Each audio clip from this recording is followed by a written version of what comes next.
5학년 2학기 사회작은 1단원 두 번째 시간입니다.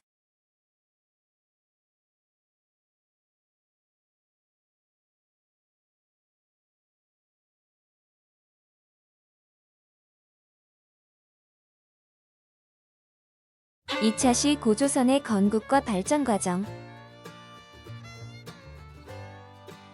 지난 시간에는 사회 1단원의 전체적인 내용에 관해 배웠습니다. 사회 1단원에서는 나라의 등장과 발전, 독창적 문화를 발전시킨 고려 민족 문화를 지켜나간 조선에 관해서 배웁니다. 그리고 동전과 지폐에 담긴 문화 유산과 연표의 의미에 관해서도 배웠습니다. 이번 시간에는 대한민국 역사에 처음 등장하는 고조선의 건국과 발전 과정에 관해서 배워보겠습니다. 고조선 건국 이후 삼국시대까지 우리 역사 속에는 여러 나라들이 등장하였습니다. 이들 나라들은 주변의 다른 세력들과 교류하거나 경쟁하면서 그들의 고유한 문화를 만들어 나갔습니다. 우리 역사 속의 고조선은 어떤 나라였을까요?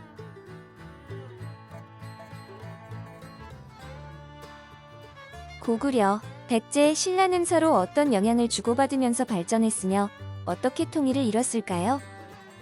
이 나라들이 남긴 문화유산은 무엇이고 오늘날 우리에게 어떤 의미가 있을까요?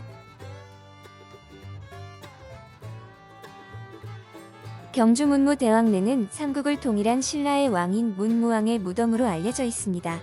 문무왕은 태종 무열왕 김춘추의 아들로 김유신과 함께 백제, 고구려, 당나라를 물리치고 삼국 통일을 완성한 왕입니다. 그 당시 동해에 왜구가 많이 쳐들어 와국민들이 고통을 겪고 있었습니다. 그래서 문무왕은 본인을 동해에 묻어주면 용이 되어 국민들을 지켜준다는 유언을 남겼습니다. 지금도 경주시 봉길의 수욕장 맞은편에서 볼 수 있습니다. 청동기 시대 이후 한반도와 주변 지역에서 권력을 가진 사람들이 나타나 다른 사람들을 지배하기 시작했습니다. 이들 중 가장 힘이 센 세력이 주변 세력들을 하나로 모았습니다. 이 과정에서 우리 역사 속 최초의 국가인 고조선이 등장했습니다. 고조선은 처음 역사서에 등장할 때는 조선이라고 했습니다. 고조선이라는 명칭은 이련 스님이 지은 삼국유사에서 처음 사용했습니다. 고조선 건국 이야기. 옛날에 환인의 아들인 환웅이 하늘에서 인간 세상을 자주 내려다보며 직접 그곳을 다스리고 싶어 했습니다. 환인이 아들의 뜻을 알고 내려다보니 태백산 지역이 적당하다고 생각해 아들에게 가서 다스리게 했습니다. 환웅은 바람, 비, 구름을 다스리는 신하와 무리 3,000명을 이끌고 내려와 세상을 다스렸습니다. 어느 날 곰과 호랑이가 환웅을 찾아와 사람이 되게 해달라고 빌었습니다. 환웅은 쑥과 마늘을 주면서 이것을 먹으면서 100일 동안 햇빛을 보지 않으면 사람이 될 것이다 라고 했습니다. 곰과 호랑이는 동굴로 들어가 이를 지키려고 했으나 호랑이는 참지 못하고 곧 뛰쳐나갔습니다. 하지만 곰은 환웅이 말한 것을 잘 지켜 여자로 변해 음녀가 되었습니다. 음녀는 환웅과 결혼해 아들을 낳았고 그 아들이 후에 단군 왕검이 되었습니다. 단군 왕검은 아사달로 도읍을 옮겨 고조선을 건국했습니다.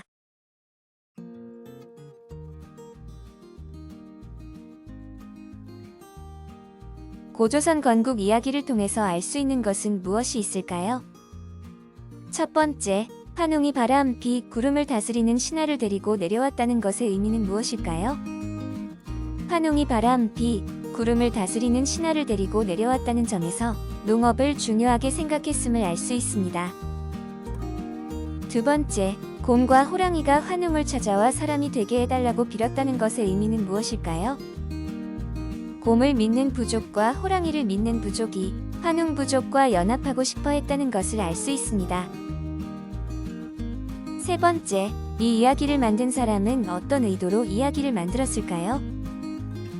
건국 이야기로 단군 왕검을 나라를 다스릴 만한 능력이 뛰어난 왕으로 들어 고조선 건국을 정당화하려고 했음을 알 수 있습니다. 팔조법으로 고조선의 사회 모습을 알아보도록 하겠습니다. 팔조법이란 중국 한나라의 기록인 한서지리지에서 전해지는 고조선의 법으로 그중 3개 조항이 적혀 있어 간접적으로 고조선 사회의 모습을 알 수 있습니다. 첫째, 사람을 죽인 자는 사형에 처한다고 한 것으로 보아법이 매우 엄격했던 것 같습니다. 둘째, 다른 사람을 다치게 한 사람은 곡식으로 갚으라고 한 것으로 보아 개인의 재산을 인정했다는 것을 알 수 있습니다.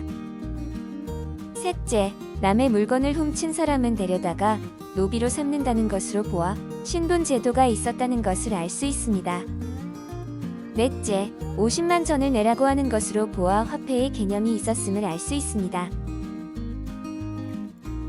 고조선의 법과 오늘날의 법을 비교해보면 어떤 점이 같고 어떤 점이 다를까요? 아래 표를 보면서 확인해보세요. 고조선 사회는 농사를 주로 했기 때문에 오늘날처럼 돈으로 내는 대신 곡식으로 벌금을 내는 것 같습니다. 큰 죄를 저지르면 큰 벌을 주는 점은 오늘날과 같은 것 같습니다. 고조선에는 신분 제도가 있고 오늘날에는 없기 때문에 차이가 있습니다. 다음으로 고조선의 문화유산에 관해 알아보도록 하겠습니다. 탁자식 고인돌은 탁자 형태를 닮았다고 탁자식 고인돌로 불리웁니다. 특히 고인돌에서 비파형 동검과 미송리식 토기가 함께 발견되는 것으로 볼 때 고인돌이 발견되는 지역과 고조선의 영역이 거의 일치하다는 것을 알 수 있습니다.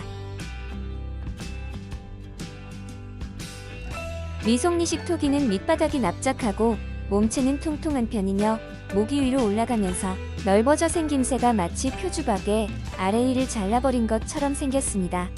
비파형 동검과 함께 고인돌에서 자주 발견되어 고조선이라는 나라가 생겼음을 증명하는 유물로 여겨지고 있습니다.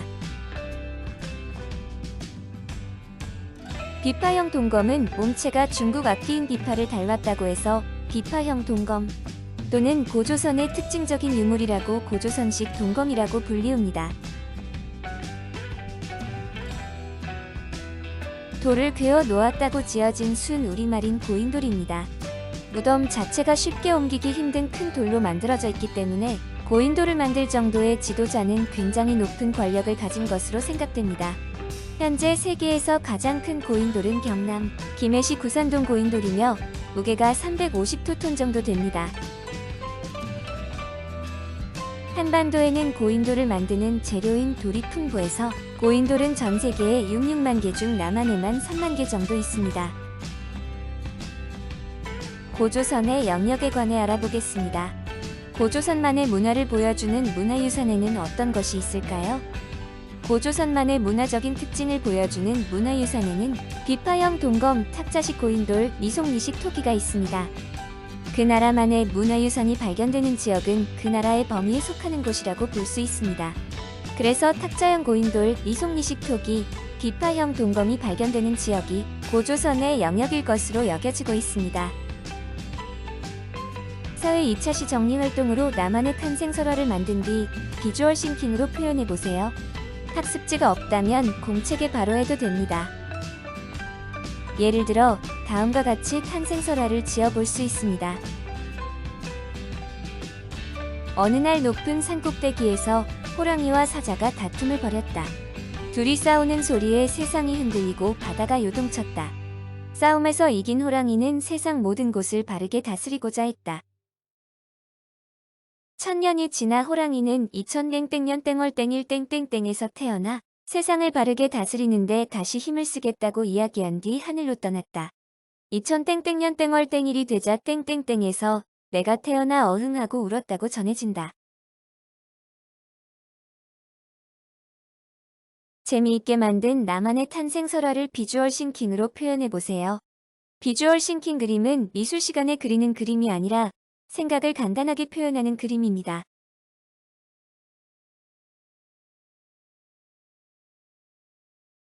오늘의 핵심 질문은 고조선의 단군 왕검 이야기를 통해 알 수 있는 점을 한 가지만 말해보세요. 입니다. 공책 마지막에 단군 왕검 이야기를 통해 알 수 있는 점을 한 가지만 찾아서 적어보세요. 다음 시간에는 백제 고구려 신라의 성립과 발전 과정에 관해서 배워보도록 하겠습니다.